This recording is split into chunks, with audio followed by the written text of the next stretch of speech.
예수께서 베다니 나병 환자 시몬의 집에 계실 때에 한 여자가 매우 귀한 향유 한 옥합을 가지고 나와서 식사하시는 예수의 머리에 부으리 제자들이 보고 분개하여 이르되 무슨 의도로 이것을 허비하느냐 이것을 비싼 값에 팔아 가난한 자들에게 줄 수 있었겠도다 하거늘 예수께서 아시고 그들에게 이르시되 너희가 어찌하여 이 여자를 괴롭게 하느냐 그가 내게 좋은 일을 하였느니라 가난한 자들은 항상 너희와 함께 있거니와 나는 항상 함께 있지 아니하니라 이 여자가 내 몸에 이 향유를 부은 것은 내 장례를 위하여 함이니라 내가 진실로 너희에게 이르노니 온 천하에 어디서든지 이 복음이 전파되는 곳에서는 이 여자가 행한 일도 말하여 그를 기억하리라 하시니라. 아멘. 빅터 프랭클은 유대인 정신과 의사로서 한때 3년간 나치 수용소 생활을 했었습니다. 수용소에서 그는 소지품과 학술 원고는 물론 인간의 존엄성도 다 빼앗겼습니다. 거기서 매일 지속되는 굶주림과 매질과 동료의 죽음을 통해 수감자들은 점차 감정이 마비되었고 삶의 의미를 잃고 살려는 본능만 남았습니다. 그 상황에서 사람은 성자도 될 수 있었고 돼지도 될 수 있었습니다. 어떤 사람은 거기서도 동료와 빵을 나누면서 인간의 존엄성을 지켰습니다. 수용소에서는 몸이 건강한 사람보다 삶의 의미와 목적을 가진 사람이 끝까지 살아남았습니다. 프랭클에게는 언젠가 빼앗긴 학술 원고를 다시 쓰겠다는 목표가 삶의 버팀목이 되었고 굶주림과 피로 중에도 사랑하는 사람에 대한 기억을 떠올리면서 고통을 이겨냈고 특히 사랑하는 아내를 다시 만나겠다는 희망이 삶의 의지를 이어가게 했습니다.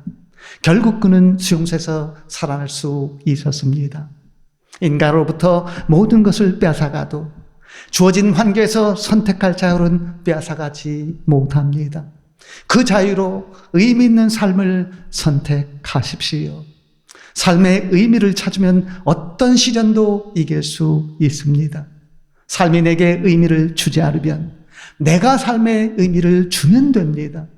삶의 의미를 찾기보다 삶의 의미를 만들어가고 너무 큰 목표만 가지기보다 일상에서 하나씩 답을 찾아가십시오. 고통도 삶의 일부로 알고 의미를 부여할 때 삶은 의미 있게 됩니다. 가끔 다가오는 문제와 고통 이해할 수가 없습니다. 그러나 하나님께서 필요하기 때문에 허락하신 것입니다. 고통과 문제에 지배되지 말고 하나님과 함께 고통과 문제를 극복하십시오. 하나님은 토기장이이십니다. 나의 깨어지고 깎이는 모든 삶의 흔적은 하나님 손에서 빚어지는 도자기의 무늬와도 같습니다. 하나님은 아름답고 복된 영혼을 만들려고 때로는 불신을 겪게도 하십니다. 가끔 고난의 파도가 나를 덮쳐도 하나님만 바라보십시오. 성도에게 고난은 위장된 축복입니다. 그리고 축복의 통로입니다. 내가 가장 힘들 때는 하나님이 가장 가까이 하실 때입니다. 삶의 장벽이 놓이면 잠깐 멈추어서서 하나님을 바라보고 기도하시고 다시 눈물로 씨를 뿌리십시오. 그러면 황무지에서도 꽃이 피고 열매가 맺어지게 됩니다. 겨울을 통과해야 봄꽃이 더 아름답게 되듯이 고난을 통과해야 영성이 더 깊어지고 더 영광스럽게 됩니다. 하나님께서는 나의 눈물을 다 보고 계십니다. 나의 신음도 다 듣고 계십니다. 나의 고통을 다 기억하고 계십니다. 그러면서 나를 빚어 가십니다. 성도에게는 아픔조차 절망적인 도구가 아닌 향기로운 제물이 된다는 사실을 잊지 마십시오. 늘 살아가는 사람들, 그러한 사람들에 대한 기억보다도 하나님께서 기억하시는 삶을 살기를 힘쓰십시오. 하나님은 눈물로 사랑의 씨를 뿌리고 교회를 묵묵히 섬기는 사람의 작은 신음에도 응답하시는 하나님이십니다. 그리고 화려한 제사보다 정직한 순종을 더 기억하시고 거창한 업적보다 겸손한 사람을 더 기억하신다는 사실 잊지 마십시오. 많은 세상 사람들이 기억해 주는 삶보다 하나님 한 분이 기억해 주시는 사람이 더 복된 사람입니다.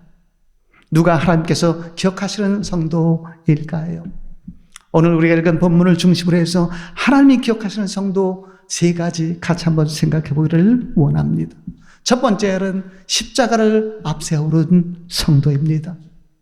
오늘 우리가 읽은 본문 앞 2절을 보면 예수님께서 인류의 죄사함을 위해서 유월절 어린 양처럼 십자가 앞에서 대속의 죽음을 당할 것을 미리 아셨던 것을 보게 됩니다. 예수님의 십자가 사건은 우연히 벌어진 사건이 아닌 하나님의 계획하에 이루어진 사건이었습니다. 그 사실을 예수님께서 아셨어도 예수님은 십자가의 죽음 앞에서 심적인 고통과 흔들림이 있었을 것입니다. 흔들림조차 없는 확실은 오히려 위험합니다. 인간성을 잃을 수 있기 때문입니다. 중요한 것은 흔들림이 있어도 그것을 잘 극복하는 삶입니다. 믿음이 있다고 아파할 줄 모르는 것은 오히려 위험합니다. 아픔을 인정하고 넘어서는 것이 중요합니다. 믿음이 있다고 전혀 두려워할 줄 모르는 것도 위험합니다. 두려움을 인정하고 하나님을 붙잡고 넘어서는 것이 중요합니다. 믿음이란 전혀 두려움이 없는 사람이 되는 것이 아닙니다. 죽음에 대한 두려움이 전혀 없는 사람은 이 세상에 아무도 없습니다. 죽음에 대한 두려움이 있음을 인정하고 하나님을 붙잡고 두려움을 넘어서십시오. 나치 한가다 순교한 독일의 본회퍼는 참된 자유에 이루는 길 위의 정거장들로서 훈련, 행동, 고난, 그리고 죽음이 그러한 정거장들이라고 했습니다. 특히 죽음은 영원한 자유에 이르는 길 위의 최고의 정거장으로서 덧없는 육신의 사슬을 끊게 만들고 눈먼 영혼의 벽을 허물게 해서 세상에서 볼 수 없는 것들을 마침내 보게 한다고 했습니다. 특히 십자가의 죽음은 참된 자유를 얻게 합니다.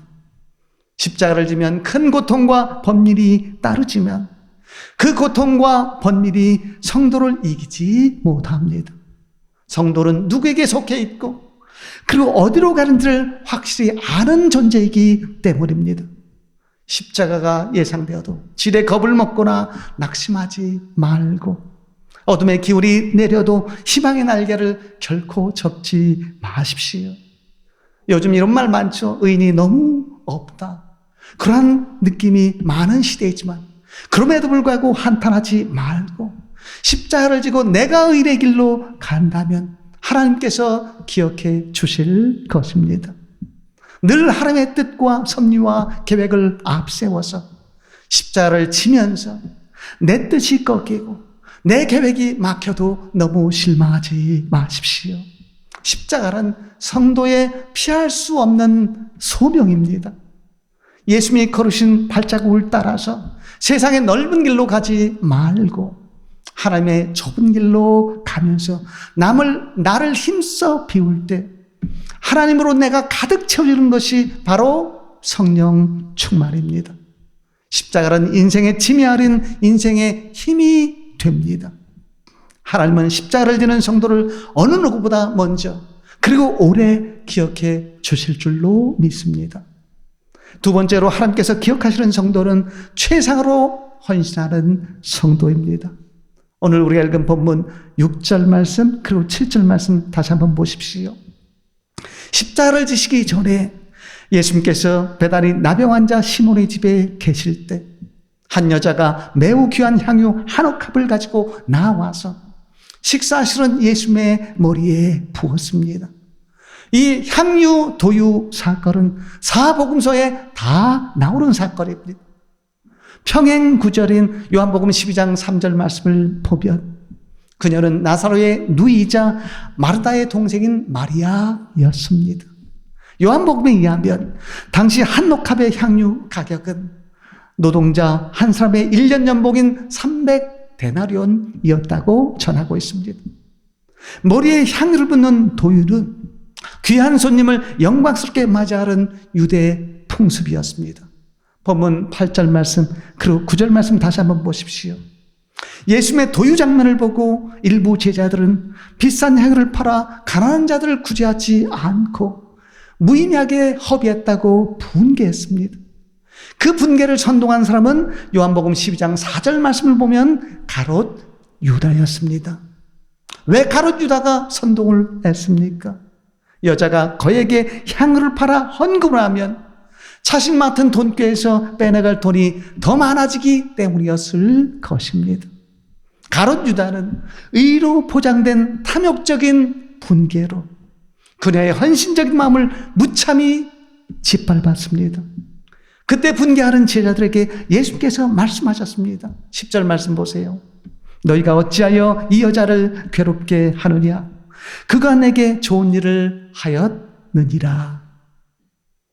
크게 헌신한 사람을 헌신하지 않는 사람이 비판하며 괴롭히는 모습은 가롯 유다의 모습이란 뜻입니다. 마리아처럼 최상의 것으로 순수하게 헌신하면 남이 비방해도 하나님은 나의 순수한 헌신을 하나님께 좋은 일을 한 것으로 여기시고 기억해 주실 것입니다. 세상 사람들은 교회에 드리는 11조 그리고 선경금을 이해하지를 못합니다. 불합리한 낭비로 여깁니다. 드리는 삶의 행복과 의미와 열매를 모르기 때문입니다. 가난한 자를 말로는 도와야 한다고 하면서 실제로 드릴 줄 모르는 그러한 삶이 바로 가롯 유다의 삶이었습니다. 사랑이 무엇입니까? 계산하지 않고 나의 귀한 것을 주저없이 드리는 것이 사랑입니다. 예수님의 십자가의 길에 조금이라도 위로를 드리려고 무모할 정도로 헌신한 마리아의 사랑은 예수님께 큰 위로와 기쁨이 되었을 것입니다. 계산기를 두려가면서 가롯 유다처럼 살지 마십시오. 하나님의 뜻과 하나님의 일을 위해서 그리고 하나님을 위해서 두려지는 것은 어떤 것도 결코 낭비가 아닙니다. 하나님께 나의 소중한 것을 드리면서 나의 마음도 드리고 나의 사랑도 드리고 하나님의 뜻에 나의 전부를 거는 인생이 되십시오.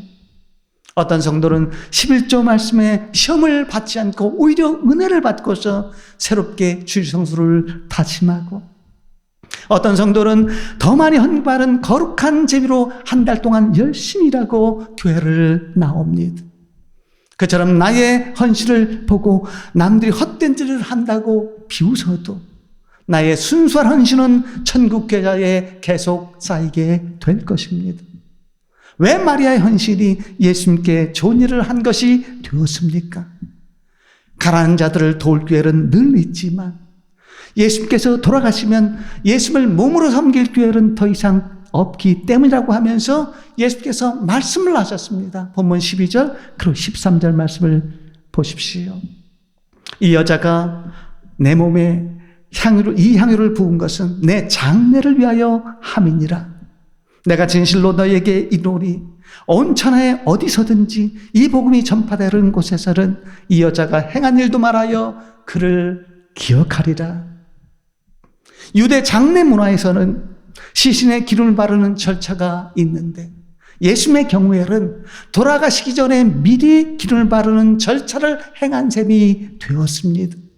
결국 그녀의 도유 행위는 예수님에 대한 극치의 사랑과 존경을 나타내고 예수님이 만왕의 왕심을 상징적으로 나타내고 예수님의 죽으심을 실제적으로 예비한 삼중적인 목적이 깃든 행위였습니다. 그런 놀라운 의미가 마리아의 도유 사건에 담겼기에 예수님은 그녀의 행위가 복음이 전파되는 곳에서는 다 기억이 될 것이라고 하셨습니다. 세상은 화려한 꽃과 같은 봉사만 기억하지만 하나님은 감춰진 뿌리와 같은 헌신을 더 기억하십니다. 하나님은 아무도 알아주지 않고 홀로 걷던 비탈길에서의 기도 그리고 그때 흘린 땀방울까지 다 기억하십니다. 때로는 나의 침묵 기도까지 다 하시고, 이름도 없이 빛도 없이 섬겼던 작은 섬김까지 다 기억을 하십니다. 그처럼 하나님이 나의 현실을 다 기억하시고 더 나아가서 생명책에 기록해 놓으셨다는 그런 확신을 가진다면 흔들림과 두려움을 극복하고 내가 해야 할 일을 담대히 해낼 수 있습니다. 사람들은 화려한 무대 위에 찬사에 더 관심이 많지만 하나님은 남 모르는 곳에서 닦아낸 눈물의 흔적을 더 관심을 두십니다. 나의 사소한 섬김을 남들이 잊고 심지어는 나 자신이 잊을지라도 하나님은 다 기억하십니다. 사람들의 찬사는 안개처럼 금방 사라져도 하나님의 찬사는 보석처럼 오래 기억될 것입니다. 하나님이 의로우신 하나님이다 라는 말씀은 하나님이 세상을 의롭게 심판하신다는 뜻도 있지만 하나님이 나의 사랑과 수고와 섬김을 결코 잊지 않으신다는 뜻도 있다는 사실 잊지 마십시오.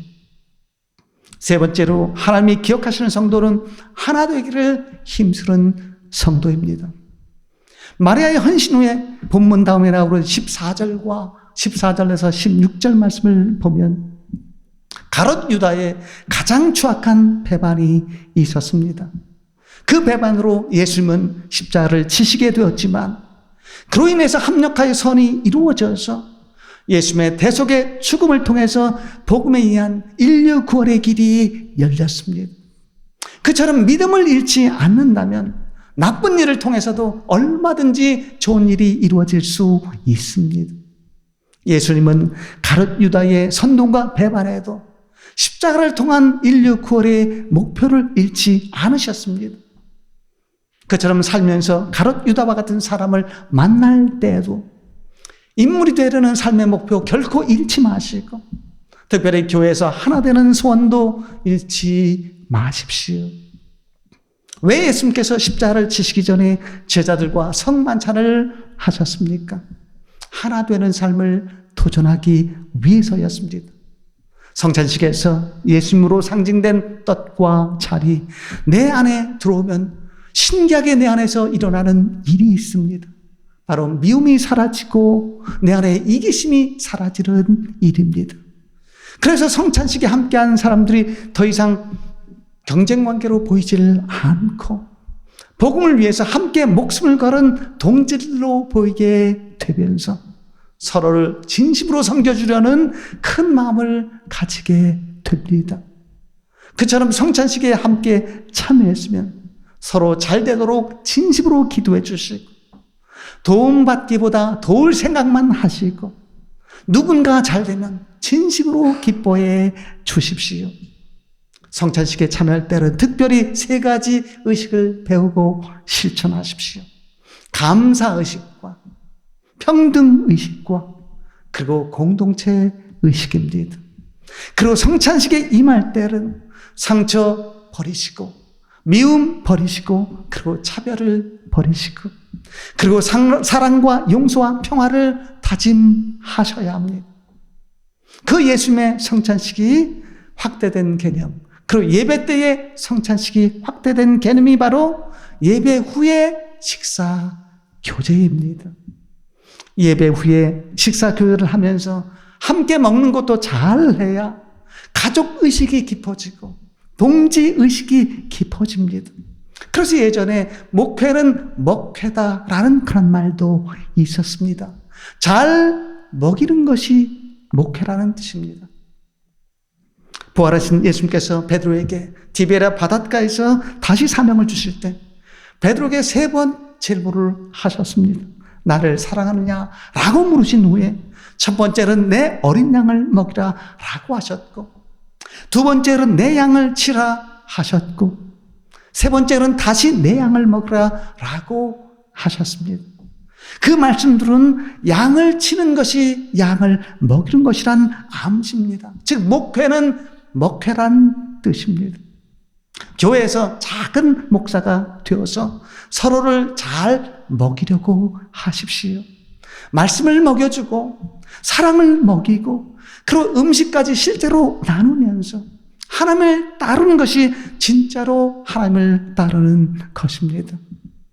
교회는 어떤 것입니까? 말씀의 파티와 음식의 파티가 함께 이루어지는 거룩한 일주일마다 열리는 만찬장입니다. 교회가 커져도 말씀과 사랑을 나누는 가족적인 삶에는 후퇴가 없어야 합니다. 그런 교회에 속해 있다면 세상은 여전히 거칠고 어두워도 나는 결코 홀로 걷는 나그네가 결코 아닐 것입니다. 내 안에 하나님이 있고 그리고 내가 하나님 안에 있으면 하나님이 나와 영원토록 함께 하시고 하나님 안에서 나와 함께한 사람들이 있기 때문에 두려움의 장벽을 넘어서 담대히 살아갈 수 있습니다. 성찬을 통해서 주님 안에서 하나 된 역사가 세상에 나타나도록 가는 곳마다 사랑의 증인 역할을 하셔서 그곳을 이 땅의 작은 천국으로 만드십시오. 내가 가는 곳마다 그곳이 가정이든 교회이든 어떤 곳이든 그것을 천국으로 만드십시오. 말하고 싶은 것도 참고 침묵 가운데 서로의 허물을 드러내지 말고 서로의 허물을 덮어 주십시오. 낮은 사람의 손을 진정으로 잡아주고 슬픈 사람의 곁을 진심으로 지켜주고 사랑이 결핍된 사람에게 사랑을 심어주는 하나님의 도구가 되도록 성찬식을 통해서 도전받은 사랑의 행진이 나의 삶의 현장에서 지속적으로 나타나게 하십시오. 교우들은 서로 성격도 다르고 얼굴도 다르고 그리고 각자의 사연도 다르고 그리고 각자의 아픔도 다르지만 성찬식을 통해서 주님의 떡과 잔을 함께 대하면 세상 살이에 골맞던 영혼에 새 힘이 솟구치게 될 것이고 하나님의 약속이 내 속에 각인이 되면서 더 이상 세상의 비바람이 두렵지 않게 될 것입니다. 오늘 성찬을 통해서 하나님이 주신 힘으로 내게 아픔을 준 세상을 향해서 나아가서 어두운 세상에 빛을 비추고 절망적인 곳에 희망의 씨를 심으면서 세상을 사랑으로 변화시킴으로써 하나님이 기억하시는 성도가 다 될 수 있기를 진심으로 축원을 드립니다. 기도하겠습니다. 거룩하신 하나님 아버지 감사합니다. 오늘도 하나님이 기억하시는 성도가 되려면 어떻게 해야 하는지 다시 한번 말씀으로 깨우쳐 주셨사오니 감사합니다. 오늘도 주신 말씀처럼 십자가를 앞세우고 마리아처럼 최사로 헌신하며 어디서든지 하나 되기를 힘쓰게 하심으로써 삶을 의미 있게 만들어가고 사랑으로 세상을 변화시키는 저희들 되게 하여 주옵소서. 오늘도 변함없이 저희 교회를 위해서 간절히 기도합니다. 저희 교회에 사회에 가족화에 기여할 수 있는 큰 인물 성도들이 많이 일어나게 하시고 어디에 가든지 하나됨을 선도함으로써 영혼권과 영혼 변화와 교회 성장과 세계 선교에 크게 쓰임받는 저희들 되게 하여 주옵소서. 이루어 주신 줄 믿고 감사하며 예수님 이름으로 기도드리옵나이다. 아멘.